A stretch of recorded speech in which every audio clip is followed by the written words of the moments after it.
अमित सरकार का दूसरा साथी, जिसे मेरे हाथों जबरदस्त जिक पहुंची थी, एक कोने में खड़ा हमें खूंखार आंखों से घूर रहा था। उसकी हालत उस झुंझुलाए हुए भेड़िए की सी थी जिसके मुंह से उसका निवाला छीन लिया जाए। उसकी आंखों में जागने वाली बर्बरियत मैं इतने फासले से बखूबी महसूस कर सकता था। वो इशारा पाते ही हमारी हड्डियां तक चबा जाने से गुरेज न करता। मेरे खड़े हाथ की ज़रब और पांव की ठोकर ने उस पर जो कयामत ढाई थी, उसका अंदाजा उसके चेहरे से बखूबी हो रहा था, जिस पर खबासत बढ़ती जा रही थी। अपने जबड़े उसने तकलीफ और गुस्से के खौलते जज्बात को दबाने के लिए भेंच रखे थे, जिससे उसके चेहरे की हड्डियां उभर कर और नुमायां हो गईं। अगर उसे मामूली सा मेकअप करवा दिया जाता तो वो खून पीने वाला ड्रैकुला नजर आता। जमीन पर गिरा अपना पिस्तौल उसने उठाकर हाथ में पकड़ लिया था। हम इस मसरूफ तरीन रेलवे स्टेशन के उस हिस्से में खड़े थे जहां सब कुछ होने के बावजूद कुछ नहीं हुआ था। यहाँ शंटिंग करने वाले इंजनों का शोर या कांटे बदलने की आवाजें तो सुनाई दे रही थीं, लेकिन किसी को इतना होश नहीं था कि वो पलट कर हमारी खबर ले।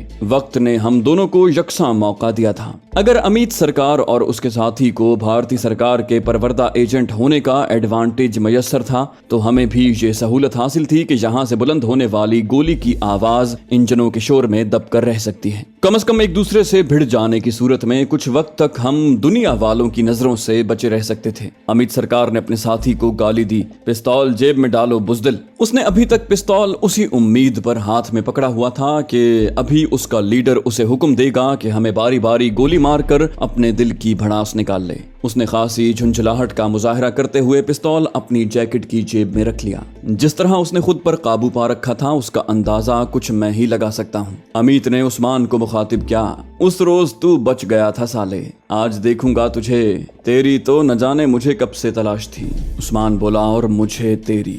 उसकी आवाज में छुपे हुए कहर ने मुझे वर्ता हैरत में डाल दिया था। उसकी शख्सियत के असरार आहिस्ता आहिस्ता मुझ पर मुनकशिफ हो रहे थे। बुज़दिली की बजाय उसने गुस्से में पनाह ली थी। अमित सरकार गला फाड़ कर धाड़ा, शट अप। उस्मान ने उससे भी ज्यादा ऊंची आवाज से चिल्लाकर कहा, यू शट अप। कुदरत हर रास्ता खुद हमवार कर रही थी। बस यही कुछ असल में मुझे दरकार था। हमारी पहली कोशिश यही होती है कि हमला आवर को एबनॉर्मल कर दें, ताकि वो झुंझुला कर तैश खाकर कोई गलत हरकत करे, कहीं से लग़ज़िश खाए और हम वो कर गुजरें जिसे उर्फ़े आम में मौजज़े से ताबीर किया जाता है। उस्मान के दुबदू जवाब ने अमित सरकार पर राशा तारी कर दिया था, लेकिन वो पेशावर गोरीला था और इससे पहले उसने मेरे हाथ भी देख रखे थे। इसलिए शायद उसने अपनी दिमागी तमाज़त को खोपड़ी की हंडिया से बाहर न आने दिया। उसने बजाय उस्मान को गाली देने के अपने साथी को हुक्म दिया, जाओ गाड़ी इधर ले आओ। सबसे पहले मैं तुम्हारी जबान तालू से अलग करूंगा और फिर तुम्हारी लाश गाड़ी में वतन ले जाऊंगा। उसने बड़े खूंखार लहजे में उस्मान से कहा।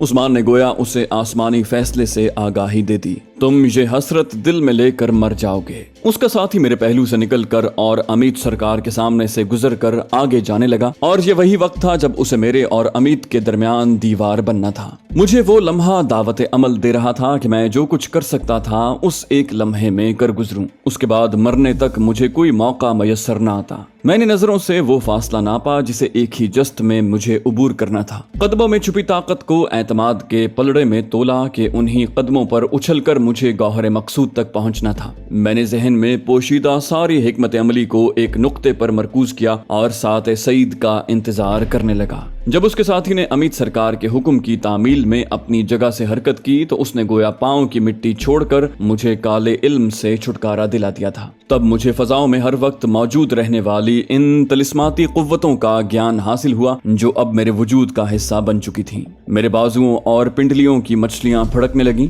जैसे ही वो उस नुक्ता इंतहा को पहुंचा जो मेरे मिशन का नुक्ता आगाज था, मैं जोर से चिल्लाया, डाउन। जहां ये एक तरफ उस्मान को जमीन बोस होने का इशारा था, वहां अमित सरकार को चंद लम्हों के लिए बौखला देने का एक नफ्सियाती हरबा भी था। फिर झपटने और पलटने का अमल एक साथ वकू पजीर हुआ। मैं तिरछा होकर हवा में जकंद भरता उसके पहलू में आ रहा। वो शख्स मेरी ढाल था जिसकी आड़ में मेरे मंसूबे ने कामयाबी हासिल करना थी। मेरे पांव जुड़कर उसकी पसलियों में घुसे। एक तो हमला अचानक और जोरदार था। दूसरे पुश्त से, और बेखबरी में वो अपनी जगह से गोली की तरह निकलता अमित पर गिरा, जिसकी स्टेन गन बौखलाहट में जमीन की तरफ झुक गई थी। मजरूब का मुंह और सीना शुतरे बेमुहार की तरह उसके बाजुओं पर आया और उन पर से फिसलता हुआ स्टेन गन समेत जमीन पर। लेकिन इसका मतलब ये हरगिज नहीं था कि अमित सरकार को संभलने की मोहलत नसीब हो जाती। मैंने हथेलियां जमीन पर टिकाते हुए माहिर पहलवान की तरह अपनी दोनों एड़ियां उसके सीने पर मारी और उसके सीधे होते ही उस पर सवारी गांठ ली। उस्मान ने भी अपना फर्ज नहीं भुलाया था। मेरे डाउन पुकारने पर वो गिरा और दूसरे ही लम्हे उठकर दोबारा दूसरे शख्स पर छा गया। यह बिल्कुल उसी तरह था जैसे कोई पहलवान हरीफ को जोरदार फ्लाइंग किक मारकर बेबस कर दे और उसके बाद रिंग के रस्सों पर जंप लेकर उसके नीम मुर्दा जिस्म पर रेफरी से 3 की गिनती करवाए। अब सूरत हाल ये थी कि सबसे नीचे स्टेन गन थी और उसके ऊपर अमित सरकार का साथी और उन दोनों के ऊपर उस्मान। अमित सरकार पर छाते ही मेरे सामने वो ब्लैक बोर्ड नुमाया हो गया जिस पर इंसानी आसाबी निजाम का नक्शा खींचा था। खून का दबाव बढ़ाने और घटाने वाली नालियां, खून सप्लाई और वसूल करने वाली नसें। खून की एक एक नाली पर मेरे इंस्ट्रक्टर साहब की छड़ी फिर रही थी और वो उसके पूरे निजाम कार से आगाही देने लगे थे। उन्होंने एक मखसूस मकाम पर छड़ी की नोक जमाई। ये है वो मकाम। फिर उसे ब्लैक बोर्ड पर चौक की मदद से नुमाया किया। इस पर सिर्फ 10 सेकंड का दबाव हैवीवेट चैंपियन को भी मौत की नींद सुला देगा। माय बॉय, यहाँ मगलूब पर सबसे पहला रद्द अमल ये होगा कि उसके आसाब मुख्तल हो जाएंगे, जहन और जिस्म का राब्ता मुनक़ता, सोचने समझने की तमाम सलाहियतें मफकूद,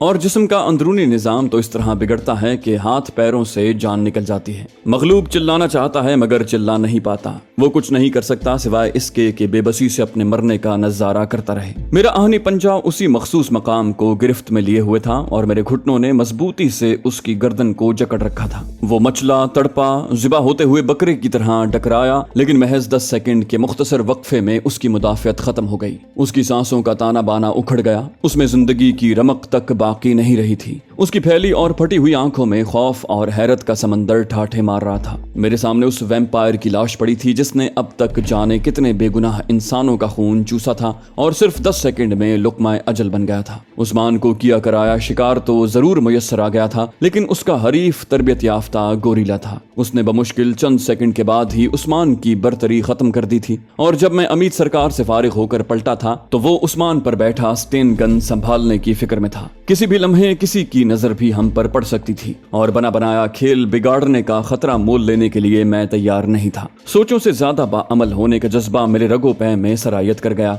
मैं उठा, झपटा और दोनों हाथ जोड़कर उसकी गर्दन पर एक खास जाविये से जमाए। वो बगैर आवाज निकाले ढेर हो गया। उस्मान ने झटक कर लाश से निजात हासिल की। मैंने स्टेन गन उठाने की जहमत भी न की और हैरत ज़दा उस्मान का हाथ पकड़कर एक तरफ दौड़ लगा दी, क्योंकि एक शंटिंग करते इंजन से बाहर लटकती गर्दन ने उस ड्रामे का आखिरी मंजर देख लिया था। जब तक उसकी हैरत ज़दा निगाहें वहां से हटती या उसके गले में अटकी चीख बाहर निकलती, हम उसकी दस्तरस से बाहर हो चुके थे। वहां खड़ी मुख्तलिफ गाड़ियों के डिब्बों में हम एक तरफ से दाखिल होते और दूसरी तरफ से निकल जाते, लेकिन गाड़ियों का ये सिलसिला शैतान की आंत की तरह तवील होता जा रहा था। मेरी मकदूर भर कोशिश यही थी कि हमसे अफरा तफरी का मुजाहिरा न होने पाए। हम किसी को खुद पर शक करने का मौका देने के लिए तैयार नहीं थे। हमारी रफ्तार तेज जरूर थी, लेकिन ये बिल्कुल वैसी ही तेजी थी जिसका मुजाहिरा कलकत्ता की सड़कों या रेलवे प्लेटफॉर्मों पर दफ्तर पहुंचने वाले किया करते थे। हम भाग नहीं रहे थे, तेज रफ्तारी से चल रहे थे। उस्मान ने मेरे हाथों लम्हों में उनकी मौत का नजारा देखा था।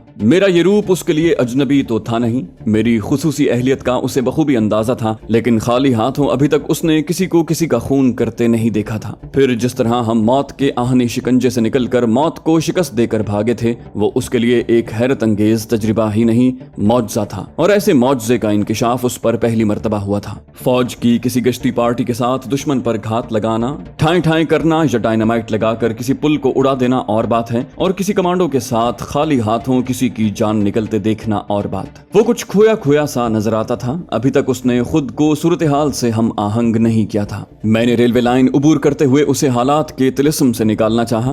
कहाँ चले गए उस्मान भाई? उसने चलते चलते जवाब दिया, कहीं नहीं। एक फीकी सी मुस्कुराहट जबरदस्ती उसने होंठों पर चिपका रखी थी। मैंने उसके कंधे को टटोला। वैसे तो सब ठीक ठाक है ना? उसने हमारी एक मखसूस इस्तिलाह मुस्कुराते हुए अपनाई, सब अच्छा। शायद उसने अपनी बुज़दिली को महसूस कर लिया था और उसी तरह के 2-4 हल्के फुल्के जुमलों का तबादला करके हमने माहौल को किसी हद तक गैर संजीदा कर लिया। अब हम रेलवे स्टेशन के अवाम से भरे पूरे एक प्लेटफॉर्म पर पहुंच चुके थे, जहां रेलवे शेड के दूसरी तरफ 2 लाशों की मौजूदगी की इत्तला ने खासी सनसनी फैला रखी थी। ऐसे कत्ल यहाँ रोजाना का मामूल है, लेकिन एक स्टेन गन और पिस्तौल की मौजूदगी में उनका बगैर गोली के मर जाना लोगों की समझ से बाहर था। मुख्तलिफ लोग मुख्तलिफ अंदाजे और मुख्तलिफ बातें कर रहे थे। पाकिस्तानी घुसपैठियों की हरकत है। लाशें रात की वहीं धरी थी, हमलावर अभी यहीं मौजूद हैं। हमारी वहां मौजूदगी के दौरान ही एक रेलवे मुलाजिम हांफता कांपता वहां आ गया। लोग किसी नए इंकिशाफ की तवक्को में उस तरफ लपके। अभी थोड़ी देर पहले हमने खुद इन्हें मरते देखा है। 2 थे वो, उन्होंने गला दबाकर इन्हें मार डाला और उसके साथ ही खौफ की एक नई लहर लोगों में दौड़ गई। एक कोने से आवाज आई, मैं न कहता था कि कत्ल अभी हुए हैं। एक दूसरे महाशय जी ने शोशा छोड़ा, कातिल यहीं मौजूद हैं, कहीं नहीं जा सकते। उसी रेलवे मुलाजिम ने दोबारा ऐलान किया, मरने वाले फौज के आदमी हैं। और इस ऐलान के साथ ही वहां अफरा तफरी फैल गई। सबकी जबान पर एक ही तकरार थी, पाकिस्तानी कमांडोज आ गए, पाकिस्तानी कमांडो आ गए। फौज के आदमियों को तो जाहिर है दूसरी फौज के आदमी ही मार सकते थे। लोग हरे ओम राम राम वाहे गुरु हे काली माता और न जाने क्या क्या अनाप शनाप पुकारते वहां से गायब हो रहे थे। प्लेटफॉर्म की रौनक घटती जा रही थी। हम एक कोने में लगे टेलीफोन बूथ के सामने खड़े बेचैनी से अपनी बारी के मुंतजिर थे। मुझे पहली फुर्सत ही में ये इत्तला सेफ हाउस को देनी थी। दुश्मन के मुतालिक हमारे अंदाजे बिल्कुल गलत साबित हुए थे। वो हमारी तवक्कुआत से बढ़कर चालाक निकले थे। उन्होंने पहले ही मरहले में हम पर हाथ डालने की बजाय हमारा ताक़ुब करके पूरे गैंग को खत्म करने का मंसूबा बनाया था। उस्मान तो बराह रास्त उनसे मुंसलिक था और उसके हाथ से निकलने का सवाल ही पैदा नहीं होता था। लेकिन मैं गायब होकर कहां चला गया, इसी हकीकत का सुराग लगाने के लिए वो बेचैन थे। मुझे तो ये इल्म था कि जिस तरह चक्कर दे देकर मैं उस्मान को सेफ हाउस तक ले आया था, बड़े से बड़ा सिक्योरिटी वाला भी अगर मेरे ताक़ुब में था तो उसने डॉज खा लिया होगा। लेकिन ऐसा रिस्क लिया ही क्यों जाए। नए सिरे से मंसूबाबंदी और अपने ठिकानों का खात्मा तो काबिल बर्दाश्त है, लेकिन ये बात काबिल बर्दाश्त नहीं कि दुश्मन को हम पर शक हो जाए और हमारी किसी गलती की वजह से हमारा एक एजेंट भी उसके हत्थे चढ़ जाए। इस तरह बहुत से लोग बगैर कुछ किए जाया हो जाएंगे। ट्रेनिंग का ये सबक खुली किताब की तरह मेरे सामने था। खुदा खुदा करके हमारी बारी आई। मैंने नंबर घुमाया और नंबर मिलते ही कोड वर्ड दोहराया। दूसरी तरफ से भी जवाब मौसूल हुआ और फोन क्रेडल में लटका कर मैं बाहर निकल आया। दूसरी तरफ मेरे साथी हरकत में आ चुके थे। कलकत्ता की मिसाल उस समंदर जैसी है जिसमें दुनिया भर के नदी नालों का पानी आकर इकट्ठा होता है। यहाँ भारत ही नहीं दुनिया भर में पाए जाने वाले तमाम नस्लों के लोग मौजूद हैं। मकामी और गैर मकामी की तमीज यहाँ मुश्किल है। भारतीय अवाम में से गैर मकामियों में सबसे नुमायां पंजाबी हैं, और वो भी पंजाबी सिख, जिनका रूप मैंने धार रखा था। कलकत्ते की सिक्योरिटी के मुतालिक मुझे कोई गलत फहमी नहीं थी। मुझे इल्म था कि उस वक्त तक स्टेशन क्या उसके इर्द गिर्द के तमाम इलाके में चप्पे चप्पे पर उन लोगों की नजर होगी। अगर मकतूलीन किसी बाकायदा मंसूबे के तहत हमारा पीछा कर रहे थे तो उनकी आमदोरफ्त का बाकायदा रिकॉर्ड वहां मौजूद होगा और उनके साथियों को बखूबी इल्म होगा कि वो किन लोगों का ताक़ुब कर रहे थे। इस सूरत में सबसे पहले उन्हें हम दोनों पर शुबा होता। भारतीय इंटेलिजेंस रॉ यहाँ सरगर्म अमल थी। उनके अफसरान KGB के तरबियत याफ्ता थे और जदीद तरीन आलाते जासूसी से आरास्ता। उनके लिए किसी क्लू का हासिल करना बहुत मुश्किल नहीं होता, और एक मर्तबा अगर कोई मामूली सा क्लू उनके हाथ लग जाए तो वो बड़ी तेजी से हरकत में आ जाते हैं। अमित सरकार जैसे बैनुल-अक़वामी गुंडे की बराह रास्त निगरानी रॉ कर रही थी और उसकी सरगर्मियों का रिकॉर्ड भी वहीं महफूज था। अगर पुलिस लाशों तक पहुंच चुकी थी तो इसका वाज़े मतलब यही था कि अब इंटेलिजेंस वाले हम दोनों का खोज लगा रहे थे। मैंने अपना हुलिया दाढ़ी बढ़ाकर सिखों की तरह पगड़ी बांधकर काफी हद तक तब्दील कर लिया था, लेकिन उस्मान जिस रूप में घर से निकला था उसी रूप में अभी तक मौजूद था और उसके पहचान लिए जाने का खतरा भी उसके साथ ही मंडला रहा था। अब मसला था फिलहाल यहाँ से गायब होने का, और वो भी उस सूरत में जबकि चारों तरफ सिक्योरिटी वाले शिकारी कुत्तों की तरह हमारी बू सूंघते फिर रहे थे। मुझसे पहले उस्मान के जहन में इस वसवसे ने सर उठाया जिसका इजहार करते वक्त फरार की राह भी उसने साथ ही बता दी। हम उस वक्त लोगों के बीचों बीच रास्ता बनाते एक से दूसरे प्लेटफॉर्म पर जा रहे थे। عثمان نے چائے کے ایک سٹال کے نزدیک مجھے رکنے کا اشارہ کیا اور ہم وہاں پہلے سے تیار شدہ چائے کی ایک ایک پیالی پکڑ کر ایک کونے میں جا کھڑے ہوئے۔ اس نے چائے کا کپ ہونٹوں سے لگائے لگائے سرگوشی کی، علی بھائی۔ میں نے بھی اسی ایکشن میں جواب دیا، وہ بولا، میرے خیال میں ہمارا اکٹھا رہنا دونوں کے لیے نقصان دہ ہے۔ میں نے کہا، کیوں بھلا؟ محسوس تو میں بھی کر رہا تھا، لیکن اس کے خیالات جاننے کے لیے میں اس کی آنکھوں میں جھانکنے لگا۔ وہ بولا، وہ لوگ شروع سے اب تک میرے پیچھے ہیں، تم درمیان میں غائب ہو گئے تھے۔ میرے خیال میں مجھے انہوں نے اتنی مہلت بھی اس لیے دی تھی کہ جب تک میں تم سے ملوں وہ ہم دونوں پر ہاتھ ڈال سکیں۔ امیت اور اس کا ساتھی میرا تعاقب کرتے یہاں تک آئے تھے۔ شاید اس کے ساتھی نے فائر بھی ہمیں دھمکانے کے لیے کیا تھا۔ اگر مارنا مقصود ہوتا تو وہ مجھے وہیں مار دیتے۔ اب اس حادثے کے بعد تو وہ لوگ ہمارے خون کے پیاسے ہو رہے ہوں گے۔ میری انہیں اچھی طرح پہچان ہے اور تمہیں شاید نہ پہچان پائیں۔ وہ لوگ یہاں ضرور موجود ہوں گے۔ تمہارا میرے ساتھ رہنا اب ٹھیک نہیں۔ ایک جان کا دو جانوں سے جانا بہرحال احسن ہے۔ یہ کہہ کر وہ خاموش ہو گیا۔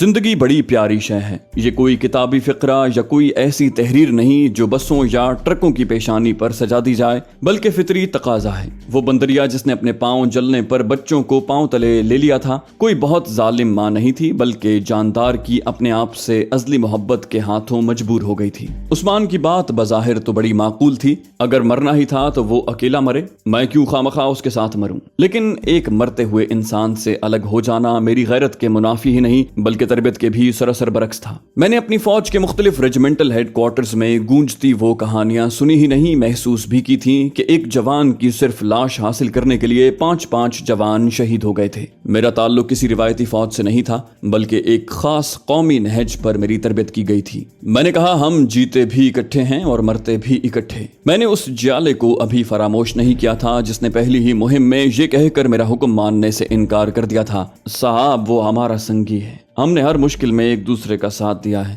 ہم نے ساری زندگی ایک دوسرے کا سنگ نبھایا ہے، اب موت کی شاہراہ پر وہ اکیلا کیسے جائے گا؟ ہم اپنے گاؤں والوں کو کیا منہ دکھائیں گے سر؟ روز قیامت اپنے سنگی سے آنکھیں کیسے ملائیں گے؟ سر بفلک پہاڑوں کے درمیان جنم لینے والے اس پتھر دل اور ان پڑھ پٹھان نے مجھے ایثار کی تربیت جان دے کر دی تھی۔ میں نے اس کا سبق بھلایا نہیں تھا، ایسے سبق ہم بھلایا نہیں کرتے۔ سچے جذبوں میں گندھی ہوئی قربانیاں فراموش ہی نہیں کی جا سکتی۔ میں نے کہا، یہ پورب پچھم کا سنگ ہے عثمان بھائی، ہم 1000 میل کی مسافت طے کر کے ایک دوسرے میں جذب ہوئے ہیں۔ دنیا کی کوئی طاقت، خطرے کا کوئی احساس محبت کی اس دیوار کو نہیں توڑ سکتا۔ میں نے اس کے کندھے پر ہاتھ رکھ کر اس کی طرف جھکتے ہوئے اپنے فیصلے سے آگاہ کیا۔ وہ اس سے زیادہ کچھ نہ کہہ سکا، علی بھائی۔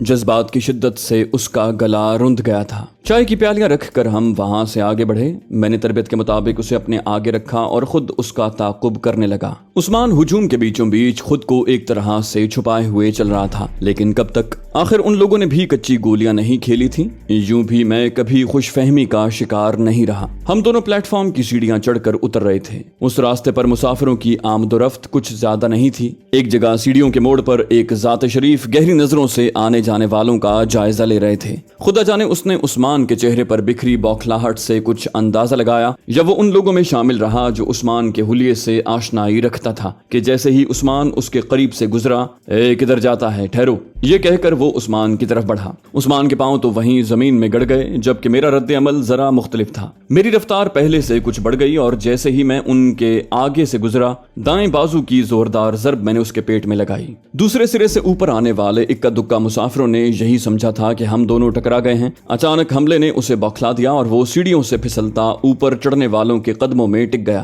عثمان کے لیے یہ حرکت مضروب سے بھی زیادہ خلاف توقع تھی۔ ابھی تک اسے اپنی آنکھوں پر یقین نہیں آ رہا تھا۔ میں نے اسے بازو سے پکڑ کر آگے کی سمت دھکیلا، کیا مسخری کرتا ہے بابا، اور پھر اسے اپنے ساتھ ہی لیتا چلا گیا۔ یہاں کسی کو اتنی مہلت نصیب نہیں تھی کہ وہ رک کر گرنے والے کا احوال دریافت کرتا۔ ایک تو یوں بھی کلکتہ کی مرتی مارتی مخلوق صرف اپنے کام سے کام رکھنے کی عادی ہیں، دوسرے پاکستانی کمانڈوز کے ہاتھوں ہونے والے قتل اسٹیشن پر ویسے ہی سراسیمگی پھیلی ہوئی تھی۔ اسے سنبھل کر چلانے یا لوگوں کو ہماری اصلیت بتانے میں جتنا وقت درکار تھا وہ کوئی بہت زیادہ وقت نہیں، لیکن اتنا کم بھی نہیں کہ ہم اس سے فائدہ نہ اٹھا پاتے۔ بجائے سیدھے راستے چلنے کے ہم وہیں سے بائیں طرف کٹے اور سیڑھیوں کے پھیلے اس طلسم ہوش ربا میں کبھی دائیں کبھی بائیں چڑھتے اترتے بالآخر ایک دوسرے پلیٹ فارم پر اتر گئے جہاں مختلف بھاشاؤں میں ایک ہی فقرے کی تکرار گونج رہی تھی۔ یہاں پاکستانی کمانڈوز موجود ہیں، وہ ابھی भी परले प्लेटफॉर्म से भागकर निकल गए हैं। गोया उस जाते शरीफ ने चीख चीख कर लोगों को हमारी बाबत आगाही दे दी थी। हमारी हालत अब उस शेर जैसी थी जो हांका करने वालों के दरमियान फंस जाए और जिसके इर्द गिर्द घेरा तंग से तंग होता जा रहा हो। हमारी पहचान अगर किसी को यहाँ हो जाती तब तो भागने का सवाल ही पैदा नहीं हो सकता था, क्योंकि हम लोग एक बड़े हुजूम में घिरे थे। लेकिन लोगों में फैली अफरा तफरी ही वाहिद उम्मीद थी जिससे हमें फायदा उठाना था। मैंने बजाय इस अम्बोहे कसीर में फंसने के उस्मान को आंखों ही आंखों में इशारा किया और हम सामने खड़ी ट्रेन के एक डिब्बे में जा घुसे। ये कोई पैसेंजर ट्रेन थी जिसमें ज्यादा रश नहीं था। तो दोस्तों, ये थी हमारी आज की एपिसोड। उम्मीद करते हैं आपको हमारी कहानी पसंद आई होगी। जाने से पहले इस वीडियो को लाइक कीजिए और शेयर करना मत भूलिए।